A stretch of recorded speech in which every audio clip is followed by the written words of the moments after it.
in quantum physics, or at least in the system that we are considering for computation, you always work with the finite Hilbert spaces. So, I mean, of course, what you say is right, but you can generalize and have a theory also for the infinite case that generalize the results that you get here. But we'll talk about it later. Okay, so that was the idea of Kitaev, and then it was taken, and it's based on the existence, the supposed existence of these particles called anyons that were already the people found already like in 1990, and these particles are quite different from the usual three-dimensional particles, fermions or bosons. They have a completely different behavior. Their statistics is different.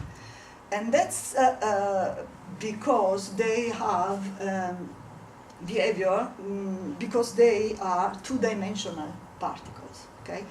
So they move in a plane instead of space, and this, as a consequence, means that if you have two particles, okay, in the space, and you move one particle around the other, along this path or along this path, these two paths are exactly the same in a three-dimensional space, okay? Because you have a dimension, and therefore you can deform this path into this continuously without any cut.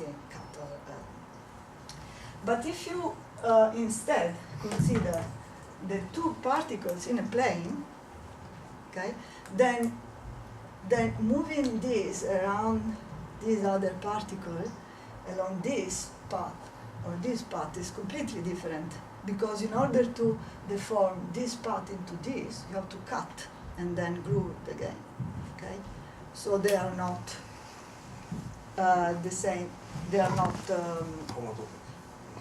Yeah. So they are not equivalent. These two parts. They are not topologically equivalent. But all particles are fermions and bosons. So the classical one, these are called anyons, and they are not. They are neither fermions nor bosons. Do they exist? It's superconducting. Yeah, there are experiments that reveal the existence of these anyons, and that's there are experiments at the Bell Labs, people. The answer should be, of course, does it matter? like when I asked you the question. No, but that's the pun, right? Question. So that contradicts standard system, or is a standard? Standard model. No, you can't actually formulate superconduction without this fractional quantum Hall effect. I mean, it's crucial to it. Anyway, I will not be able to explain this, the physical details of this. All we need to know for the calculus is that these anyons, these particles, live in a plane, okay, and they move around one, and they move one around the other, okay, and if we consider also the time as a third dimension, this moving around one and another, it's like a braid. It forms a braid, okay? So, and this produces some non-trivial phases, which are the result that computes the result that we want. So, the important thing is to encode our problem in a braid, essentially. Starting from the appropriate initial state of anyons, system of anyons, and then leave the system, evolve, and then at some point we can just measure, okay, and get the result. We're just measuring, okay. So that's essentially the idea.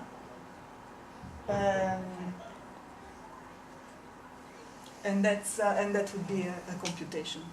Okay, these are the various stage of the computation. As I said, you have to consider the time as a time dimension, if you like. Essentially, these are the anyons, so the particles which you are working on. So you let them going one around the other. In this case, you have this going around this. Okay. It is very important whether you go around from below or above. This is completely different, okay, because it produces different phases. And the computation of the phase in this way gives you the result. More, these are called word lines. So this is taken from, this is from a presentation of Preskill and other physicists who does quantum computation. And this is topological quantum computation, essentially. So you start from the vacuum. A vacuum is just a surface, okay? And then you create from the vacuum pairs of anyons, okay? As I understand it, anyons are essentially, how do we create it? Are simply vortices, okay? So where some magnetic flux is going through, and then you make, so you create them in pairs. So sort of anyon and anti-anyon there. Yeah, exactly. They're Pairs and pairs, antiparticles, yeah. particle and antiparticles, because they fuse back to the vacuum. Then you create them, and this is called, the creation is called splitting, okay? And then you make them going one around the other. You do this braiding, and at some point you fuse them back in pair and check whether they fuse back to the vacuum or not. In case they do not, like in this case, then you have computed some non-trivial phases, which is the result of the whole thing is a quantum vacuum fluctuation, effectively, if it ends up in the same state. Yeah. So it's adiabatic, but it's also a vacuum fluctuation. Yes. Yeah. But how do you encode the computation here? That's, But also the other question I have is, so the initial state and the final state are also quantum states, right? It's they're not like, anyons, essentially. yeah, yes. so it's not like normal quantum computation where you start with a classical state and then you make a measurement, end up with a classical state. No, you But have these to- are all just in quantum states. Yeah. Somehow you're Yes, you can encode, of course, qubits, and therefore classical states, you mean, for example, 0 Yeah. or 1, Yeah. that are the classical states, or the classic, then you can encode with anyons. Yeah. You need 3 anyons to encode 1 qubit, okay, so you can simulate Mhm. all the computation with the qubits with anyons. And there is a work, I will not talk about that, it's called topological quantum compiling, that shows you how all the quantum circuit can be simulated by braiding. So there is a braid for each quantum gate, Yeah. and that works on the encoding of qubits. So what's the corresponding thing of for basis states here? Maybe that's what I'm missing. So what's, there is no, how do you encode? okay. Yeah, that's what I'm going to talk about. This is just a very superficial description, but right, this is just how the computation looks like. I will in a moment tell you more about this. So that's the computation. So if we just go back to the final configuration and the measurements, it was just a little unclear. So, okay, So this would be the final configuration, and then measuring means fusing back in pairs in order to get the phases that you have calculated. Right. So it's not quite the vacuum state, it goes back to...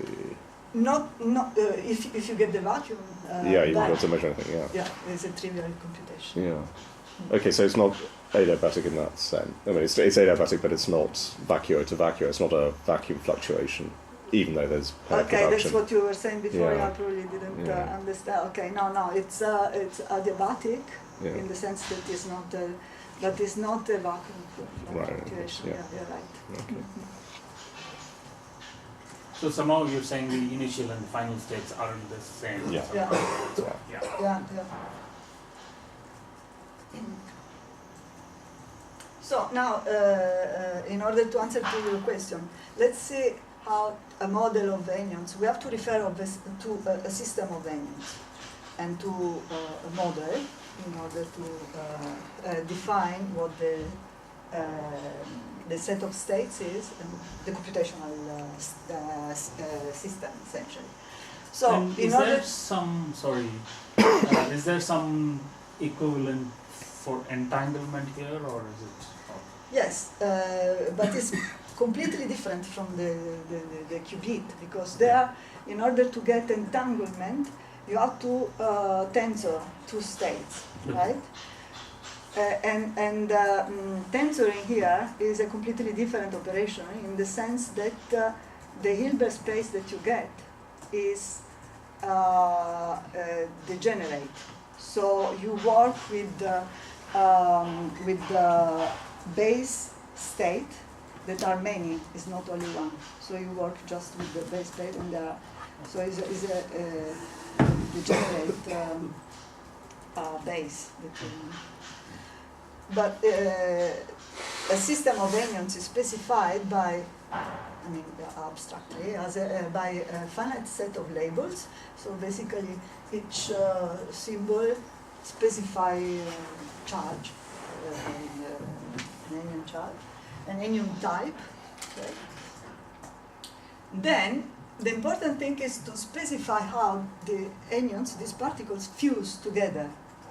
And these are rules that are specific for each system. You have different system of anion systems, and with different rules. So fusion rules means that you can put together. So if you put together and make close two anions, two particles, then they give as a result another particle. But actually, this is not, can be more than one, not only, but each result can be obtained by different fusion channels. So this n is the number of different way of getting the result C. And you can get a lot of result C. Okay? In particular, when the result is unique, then you get what are called abelian anyons, but these are not useful for computation. So in order to get results, to do computation, topological quantum computation, you need to work with non-abelian anyons, where you have more than one result. Okay? Sorry, so I'm a bit confused. So here is A and B, C, they're labels, and I mean, in math, they're like real numbers, so they're complex numbers, or No, they are Integers. charges. They are just type they're of not charges. integer, they're type. They're just Yeah, yes. They are not numbers. They are not. They are just type of charges. yeah, but So they're how many types are there of charge? Just a finite. Oh, so okay. It depends So that has to on be the integers, systems. right? I'll give you. okay, yeah, but then how do you? Combine them. Yeah, how do you?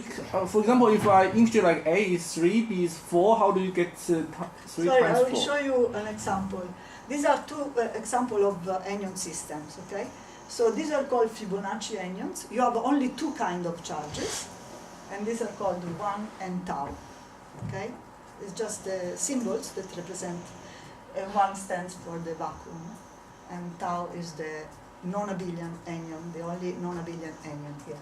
And this is another anion system where the types of the anions are 3, so you get 3 anions. And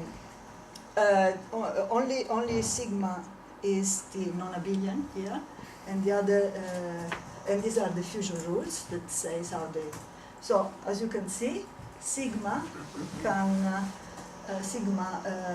the two particles sigma can produce either the vacuum or another particles, the C particles. So there are And two which one is results. the non-abelian, the sigma? Okay. because you get more than one result. Right? Okay. This one is a billion, and also the vacuum, of course.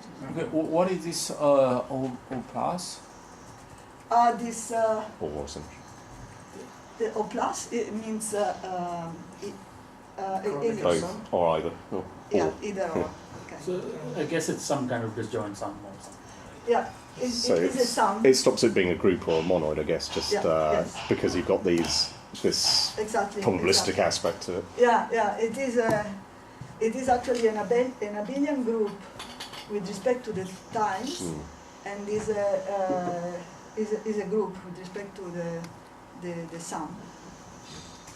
And the structure actually of this anionic system is much more complex than this, just a group, because you have to you need to add other features, which are the what's called the existence of the dual, and you also need rigidity, which is the same.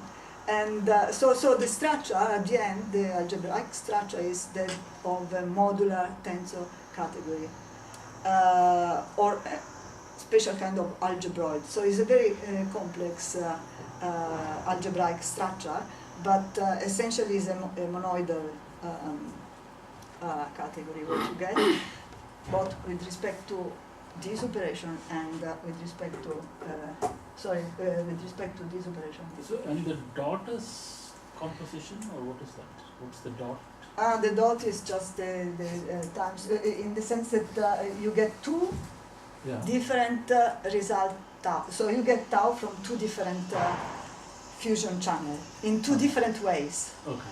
which means that here you can get, I can draw if, but you can get here tau by fusing tau and tau first, and then the result, which is a tau with tau again. Okay? But then you can get also tau as a result by fusing tau and getting 1, and then 1 with tau, and then you get tau. So you have two different ways of getting the result tau. Okay? While, in order to get 1 as a result, there is only one way. But these are not, or they're not either or. They're, I mean, you can't isolate those. So it's only nomenclature, I guess, that you put the center So dots in.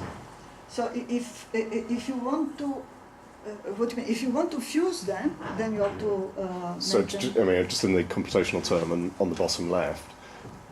So the center dots, you couldn't recover the terms on either side, but you could the two terms on either side of the direct sum. They live together. I mean, they both Yeah, live exactly, yeah. separately, and then I mean, It's inducing separation, but in a different way to the direct sum. Yeah. There is a different probability for each of them. Yeah. So when you have your system, then you let it go and then evolve, and then you get with some probability a tau with from that fusion channel, and some probability tau with the other fusion channel. So each one has a probability which is actually a complex number, and is called the dimension of the particle.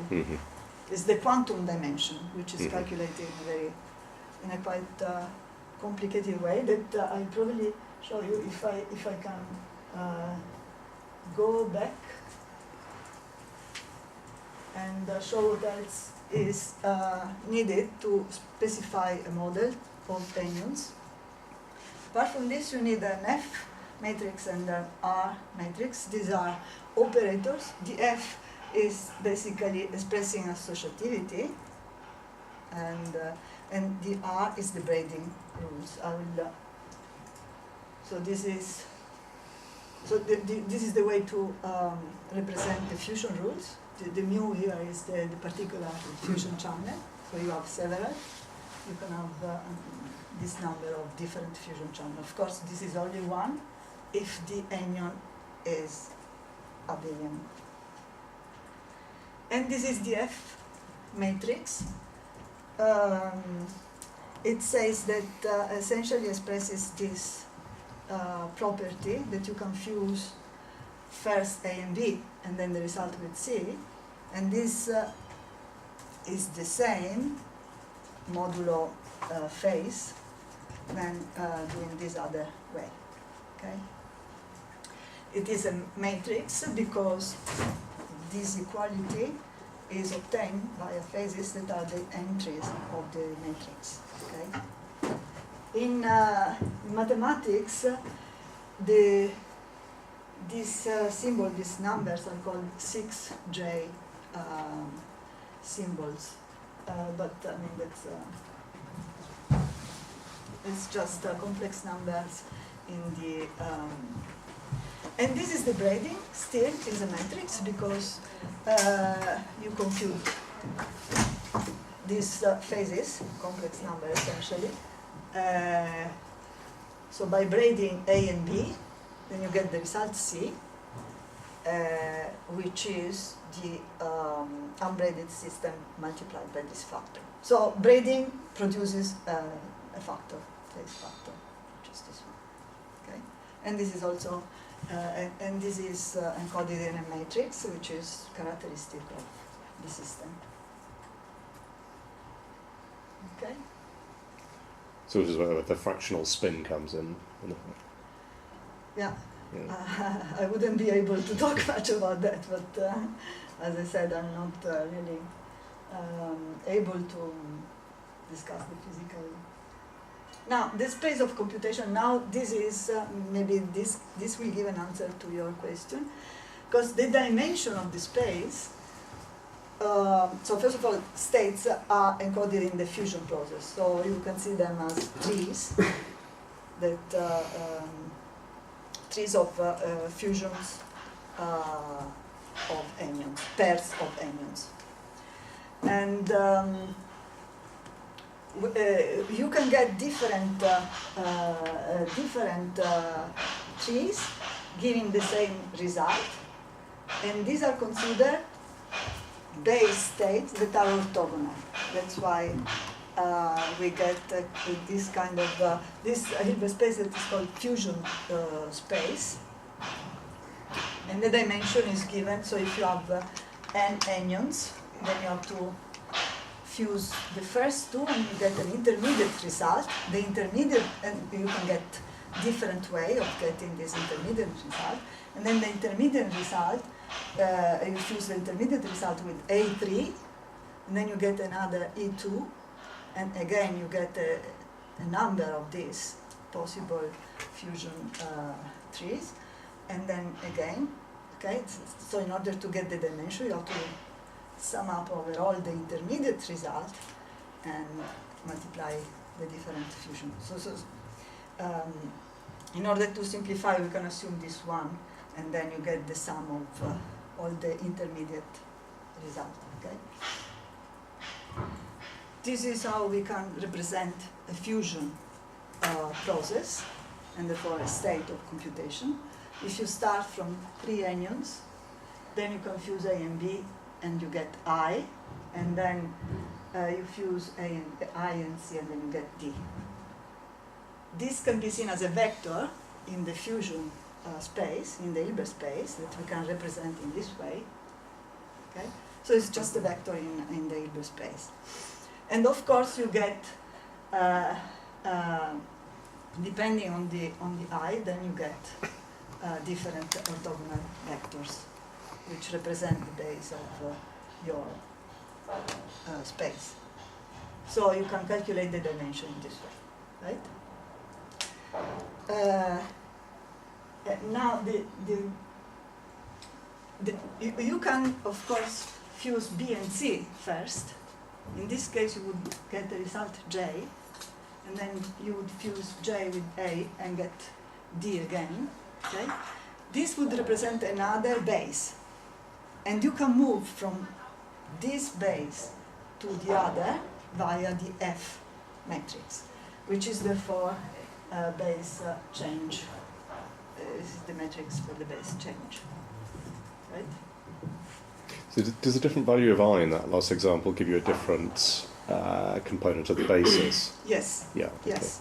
So here is a more maybe complete example. This Yeah. gives you the set of these depending gives you a base, and then you can go from this to the other, or from this to this base, by using the F matrix that gives you the change of base, essentially, because it encodes the phase that you get by. You can't do this by braiding or No, changing bases?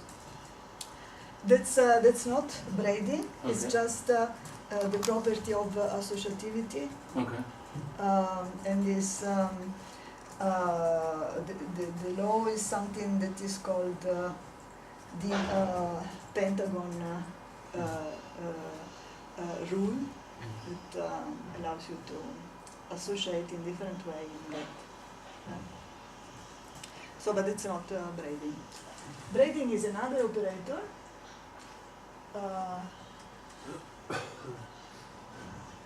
Which is this one.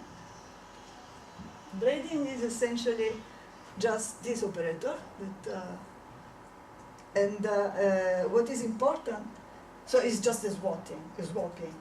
But in order to do the braiding, this is encoded in the B matrix, that is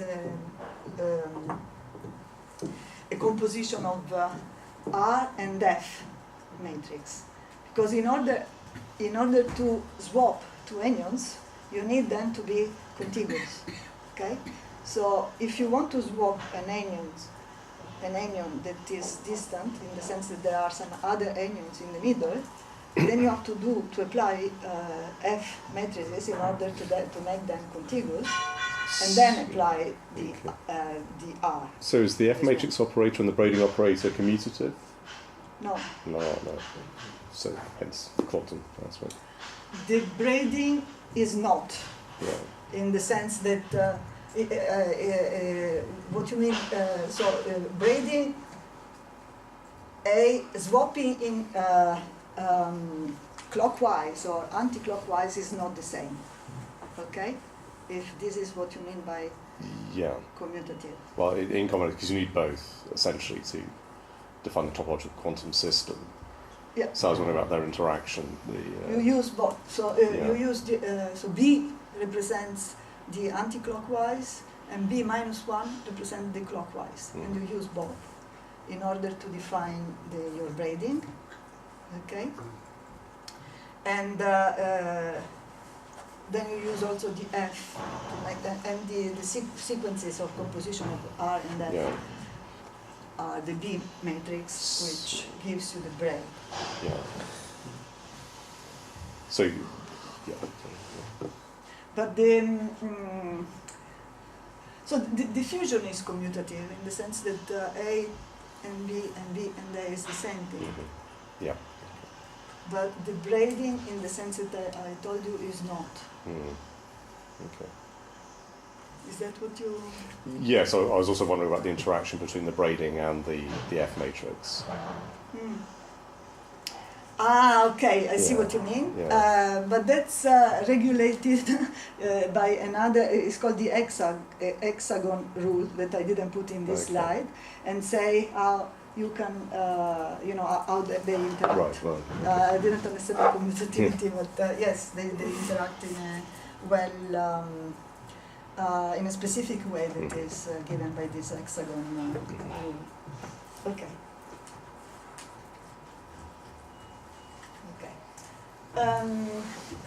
If this should give you more or less an idea of topological quantum computation is, I guess.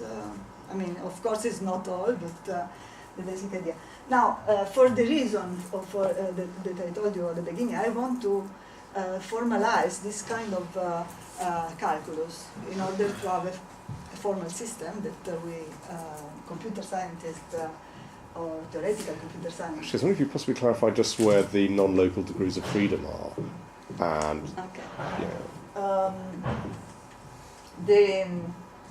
so basically, when you want to compute, then you have to fix the number of anyons you are working with. Okay. In this case, for example, there are 4, which means that you have 3 anyons and 1 result. So you have to fix the result, and this is a fusion space in which, so the braiding doesn't change the fusion space, because this is the base state and is fixed. So you work within this degenerate, with this base, essentially, degenerate base, okay? So essentially, in the case of the Fibonacci anyons, you can work with, so if these are all tau, and this is tau, you work essentially with a base, which is these three with the tau here, and another three with the 1 here, okay? This is one base. And this would be a fusion space for this base state, okay? Of course, if you then work with anyons, more anyons, the number of elements of the base is higher, but the state is the fusion space is fixed by the result.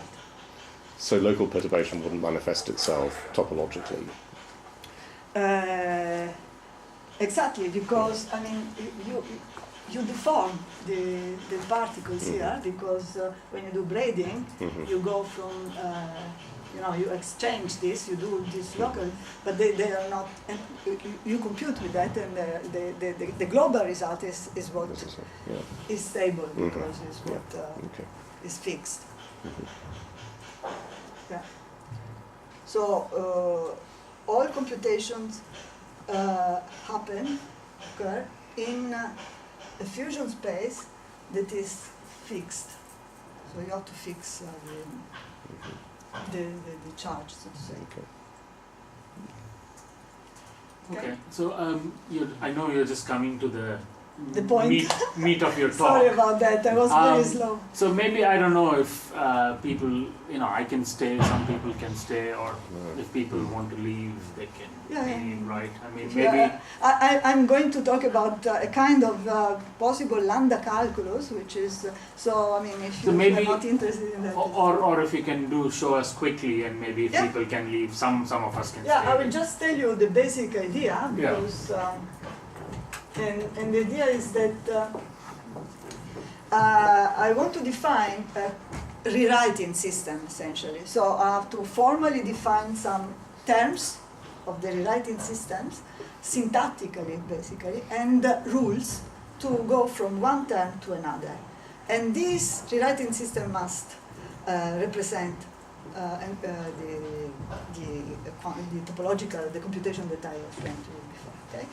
So what I need, what I hope I showed, or I realized, is a formal system similar to the lambda calculus, in the sense that I can see this topological quantum computation as a calculus of functions, just like the lambda calculus.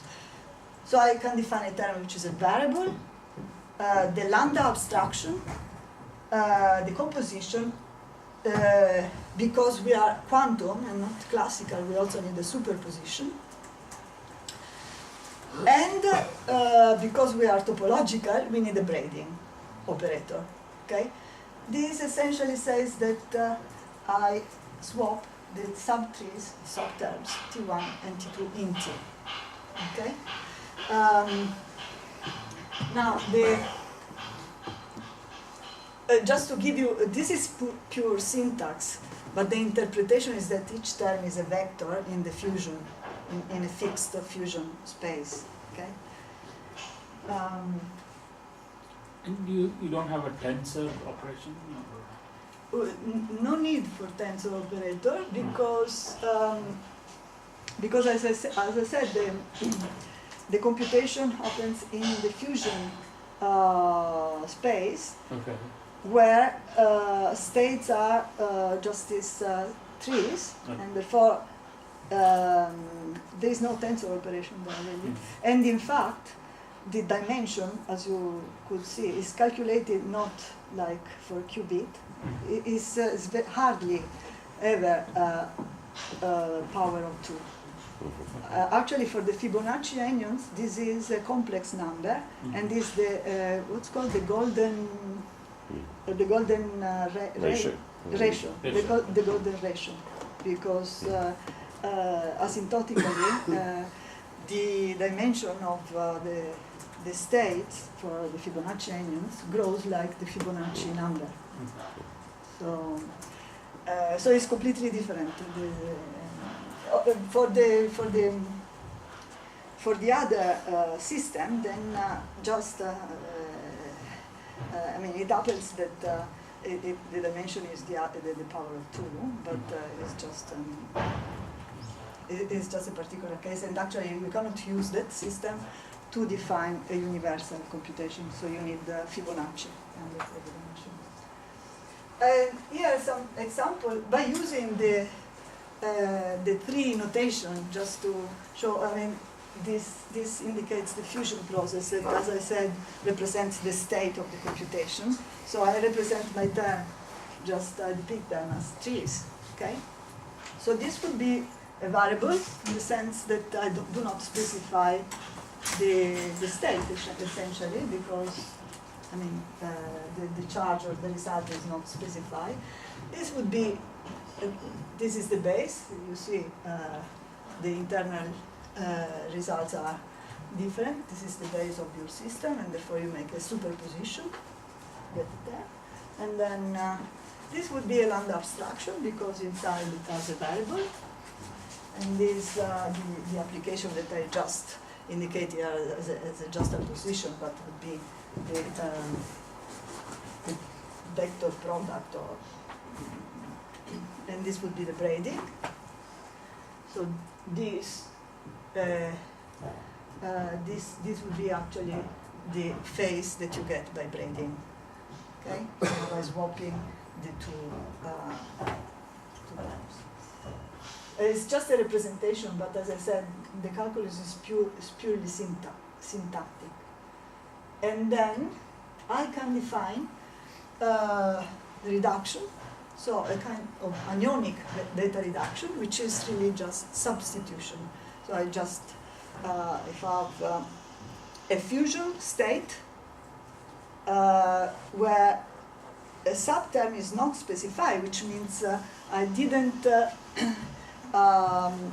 fix the intermediate result, then I can instantiate that, so fix the intermediate result, and this is essentially the data reduction, like in the lambda calculus, is obtained by substitution.